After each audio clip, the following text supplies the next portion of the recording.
I bought a split to start off with, and that was in about, I think it was May, so it's not quite 12 months yet. I bought 43 accounts, and at the moment I'm at 78 accounts. That's great. And the turnover, I've not doubled the turnover, I've more than tripled the turnover. Jeez. You happy with that, obviously? Oh, I'm very happy, but what that proves to me is that the Jim's brand can carry the price, right? Yes. I'm not overpricing it. I'm just saying I think the brand and my time is worth X amount. And I'm prepared to walk away if I don't get it. And like I said, 90% of them just want it done. They run Jim's because of the brand and they just want it done. So today we're joined by Harry from Jim's Mowing. So Harry, first of all, thanks for jumping on the podcast as well. And we appreciate, everyone's time when they come in and do this as well. So first of all, Harry, we always start with the first question. How did you get involved with Jim's Mowing and how's everything been going? Well, I'll just go back a little bit historic. I've been in my own business for some 40 odd years. Wow.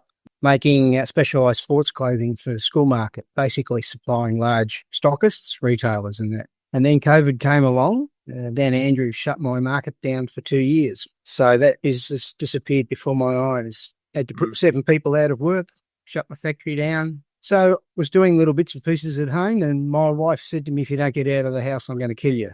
So I'd been thinking about the Jim's franchise for a little while. I spoke to Matty Watts and we teed up spending some time, just 2 or 3 days. I like gardening. I'm on 1.5 acres here. So I sort of took to it like a duck does to water, I suppose. And yeah, I know I really liked it. So I made the decision basically over a period of about 1 week. That's where I wanted to be. I looked more at the business plan, getting behind a mower and doing all of that sort of stuff. And being in my business for so long, I just saw an opportunity to build a business.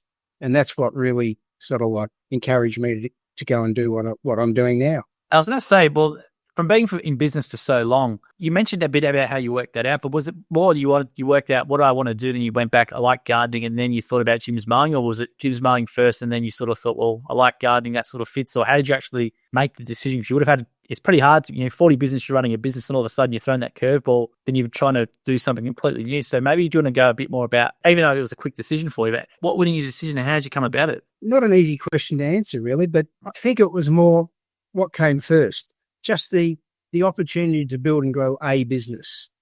And then when I sat in with who's now my good mate, Ed, doing some jobs with him, I like doing the gardening anyway, right? So to me, it was 1 + 1 = 2. So the business opportunity and to mold my own business, basically, which is what Jim's Mowing is all about, actually enjoying it, it was simple. As I said, 1 + 1 = 2. Good sort of match there for you as well. But I was going to say, after running your business for 40 years, and so how did you then find Jim's training? Did it bore you, or how did you find it after being in business for so long? No, it didn't bore me. A totally new environment and the people around, the infrastructure that was there. I mean, the training side of it emphasised the infrastructure that's available to each and every one of us. Nobody from your franchisor to even Jim himself and that, everybody wants to know you and be involved with you. And then when you're asking for a hand because you've got a big job or somebody wants you to be part of their big job or whatever, everybody sort of is pretty keen to help each other.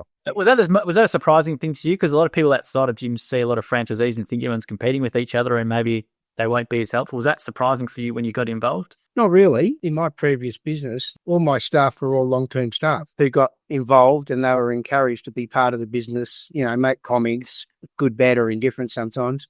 But to me, it was just a continuation of kind of what I've always been doing in that respect. And with your you mentioned the infrastructure. Like, what infrastructure with Jim's do you use? Is it relying on using a franchisor, or you mentioned other franchisees? What sort of things help you out in the Jim's Mowing business? To start off, just in the early days when I was sitting around, watching and helping Ed, he couldn't do enough for me. Now, Ed's been in the game about 8 months before me, so he had a bit more knowledge and things like that. And today we're bouncing stuff off each other. And then along the way, when I got started, I got some big jobs and I wasn't quite sure how far I should go on my own and things like that. So, through Matt, and then I got appointed a mentor. So there was a bit of dialogue going to, backwards and forwards with how one should handle it. And if I needed equipment or other people and that, my mentor, Jason, he was there to help. And at one stage there, we nearly got a job that we pulled off that we're going to be doing together, for example. He had equipment, I had the contact sort of thing. So that sort of thing, and you're not afraid, you're encouraged to talk, to ask people. Don't be afraid, and I'm not afraid to ask for help if I need it. I'm always happy to give help when it's needed as well. And I think it's just a two-way street. And I find that environment really quite invigorating, to be honest. That's great to hear. I was going to say, let's talk about the jobs then you've been doing. So you mentioned, you had to look at other equipment for jobs. Like what size of jobs? Maybe let's try and correct some misconceptions that people might have about what Jim's Mowing franchisees can do. So do you want to talk about the range of work that you do in your business? Oh, well, obviously it's all the typical stuff, mowing, edging, hedging, feeding grass, green waste, bit of hard waste. Not my favourite though. More recently, having ticked the box that said landscaping, what I found was some of those jobs are quite large. So I had to think about how to leverage what it is that we do at gyms with other people. A plumbing mate of mine, his brother-in-law has a rather large landscaping business. So I've ended up won two jobs, one for $20,000 and another one for $88,000. Jeez, it's a massive job. They're massive businesses. They both came through Jim's leads. And just how powerful is Jim's leads that you can end up doing business like that? And the way it works is basically, the contractor says to me, well, Harry, what do you want to do on this job? Because, like the big ones, concreting, paving, putting up retaining walls, putting rocks in the garden, actually building the gardens, laying grass. So I just said to him, well, I'm happy just doing the gardens and the grass. And it's done under Jim's. All from the Jim's lead. Yeah. Yeah. And good business. And money-wise, extremely good because of just the volume of the dollars, Absolutely. Yeah, how'd you go about tackling these news? Because that might be a difficult thing to sort of even quote. How'd you go about that process of learning to quote, or how'd you tackle that? I didn't. This is beauty.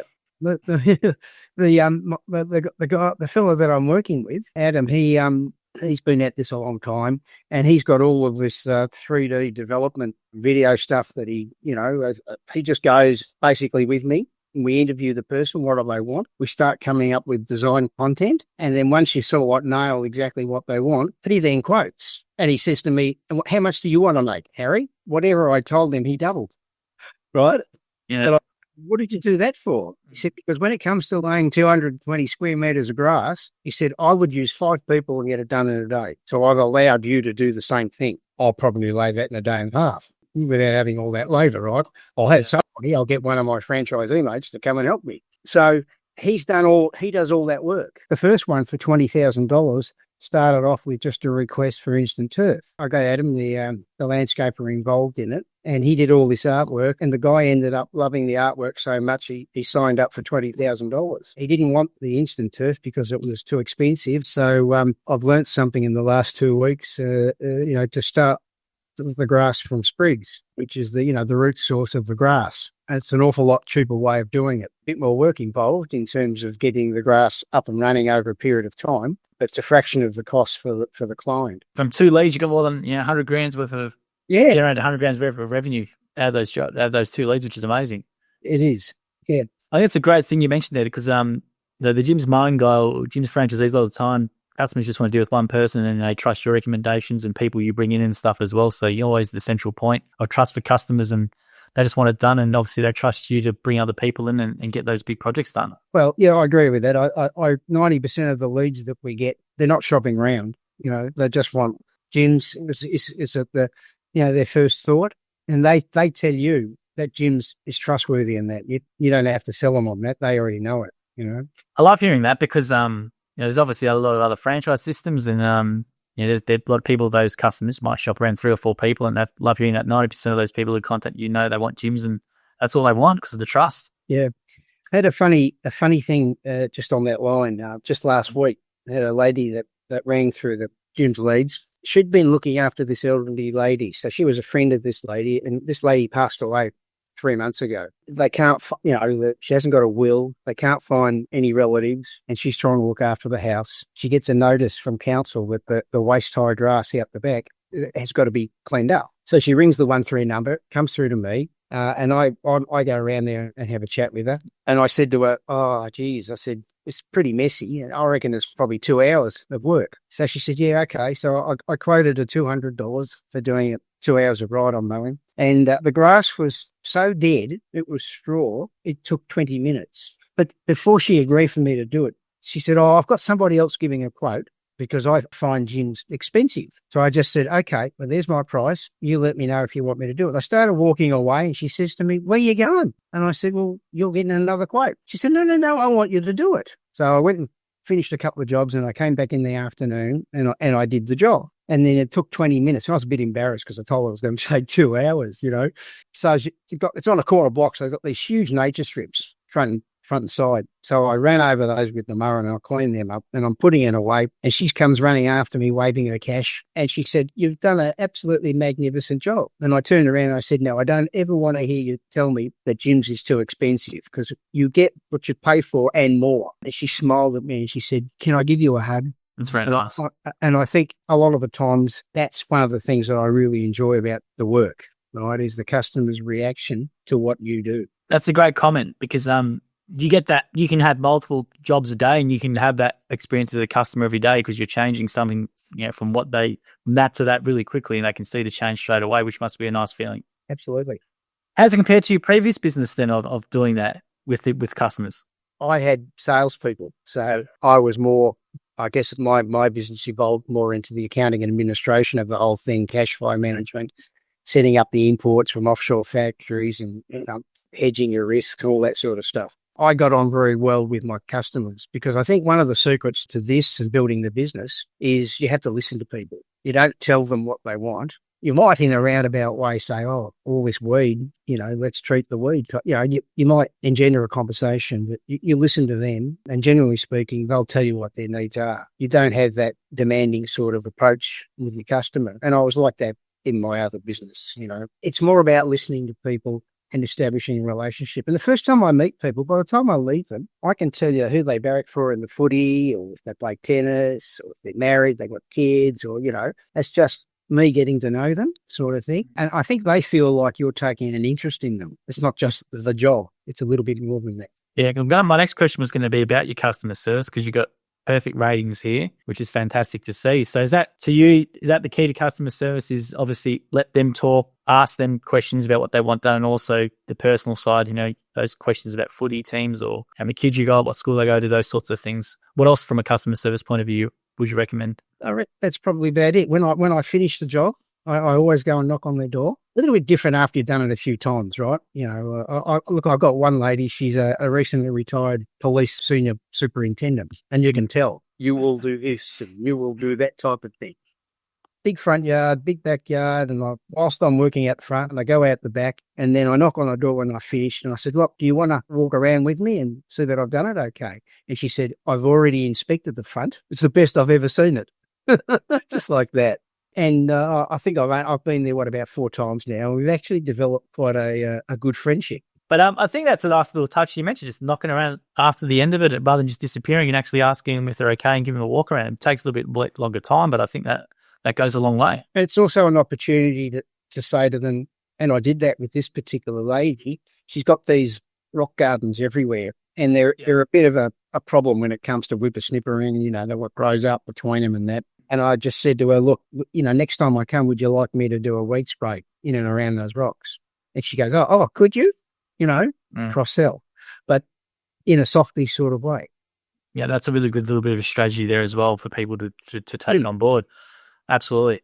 How big's your customer base at the moment? How many regular customers do you have, or how big's your business? Well, I bought a split to start off with, and that was in about, I think it was May, so it's not quite 12 months yet. I bought 43 accounts, and at the moment I'm at 78 accounts. That's great. And the turnover, I've not doubled the turnover, I've more than tripled the turnover. Jeez. You happy with that, obviously?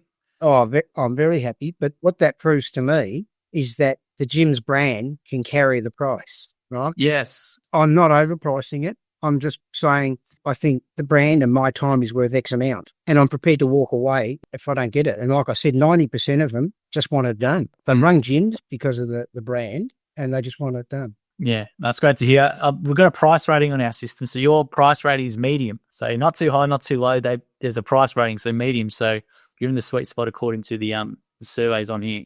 But I was going to say, it's a great comment up here in this comment about the expensive stuff, because obviously I think Jim's is known not to be cheap. And I don't think Jim says all the time, but you don't want to be known as the cheapest. If you want cheap, you can get a $20, $30 hour thing and that guy will be out of business in a month or two. But how do How do you, like you said, 90% of people just want it done properly with gyms, so you obviously don't have much of a problem with the price thing. But what else would you say about the service from for customers? Because I think a few of the times they try independence, they might try another option, and then get burnt, and they learn the hard lesson. And they come to Jim's Mowing after that.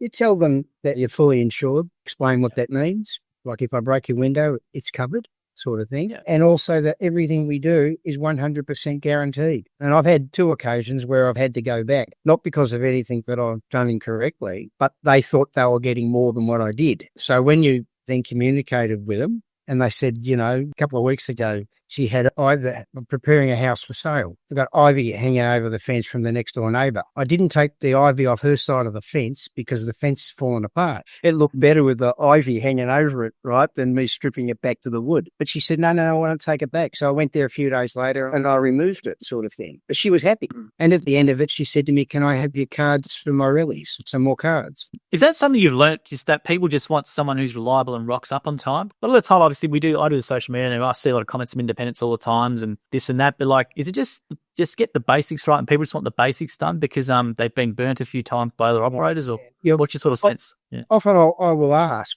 obviously they've had people there before doing it, right? Yeah. And you ask, well, what's happened to the other bloke, And sometimes they say, oh, he turned up whenever he wanted, as in not regularly, or he just stopped turning up. End of story. And then, you're looking at the job and you're going, it's about an hour, so it's about $100, right? And you say to them, it's going to be $100. And they go, oh, gee, the last bloke was doing it for $50. And I said, well, why isn't he still doing it? And I said to them, well, at the end of the day, he probably wasn't making any money out of it, right? And I said, so he's got a better offer somewhere else. When you start talking price and I always do more than what I say, always, right? And I won't leave a place. I treat it like it's mine. I'm a little bit of a perfectionist in that way, but I won't leave a place without it looking the way it was meant to look.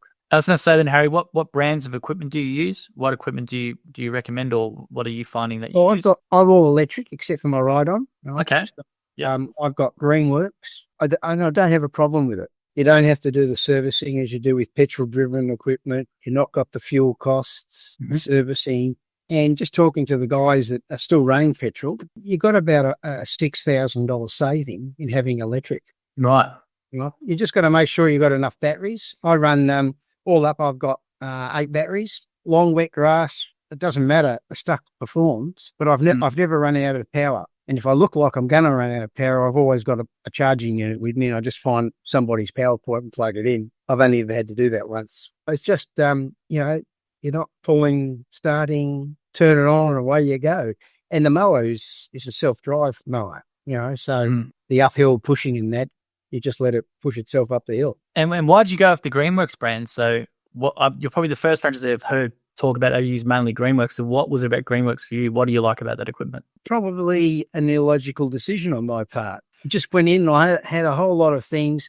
They had Greenworks on the time when I worked in there at Total Tools. They had a whole lot of redemption specials and things like that. I picked up an electric chainsaw. I picked up some extra batteries and chargers, all under what they call redemption, which are just freebie giveaways when you buy a pack size of stuff. I was probably driven by that more than anything because honestly, my knowledge in that area was zilch, right? It was it cost me about $2,500 to set myself up. And I thought that was pretty good money.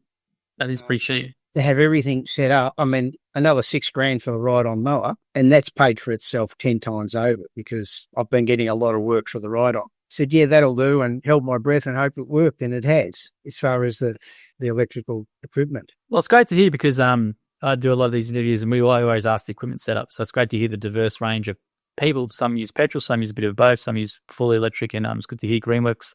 Looks great, the equipment. It's pretty tough and durable from what I see. Bright green, stands out like anything, and great to hear that you have all the batteries and the charge that you need out in the job. I was going to say then as well, Harry, with your business, anything else surprised you about being a Jim's Mowing franchisee? Has there been anything like a benefit, or maybe has there been a tough moment, or what's anything else? My surprise at it all is it's easier to run than what I thought it would be. Okay. Whether that's because of my background, running a business. And when you're in business, you've got to have peripheral vision. I guess I've got that, so you preempt a lot of things. But honestly, the surprising thing is the ease that I find to run it. The learning curve, I suppose, is looking at your diary as you build your numbers and realising I don't have to do that job every second Tuesday. I can move it to another day or even bring it forward, or I can move it around to suit me, depending on the leg of where you're working on a particular day. You know, you go to Croydon and you work around Croydon, right? When you go to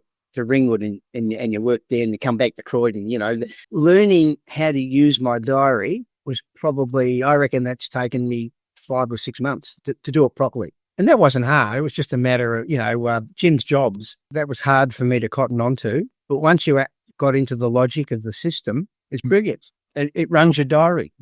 All you got to do is plug the information in, basically. And then you don't have to, I started off with a manual diary. And then I started to realize, heck, when your accounts and your things started to numerically get bigger and bigger, this diary was useless. Flicking pages and writing in and I was lucky too, because my wife got involved in the business in terms of the administration of it. And the Jim's jobs were similar to what she used in her work.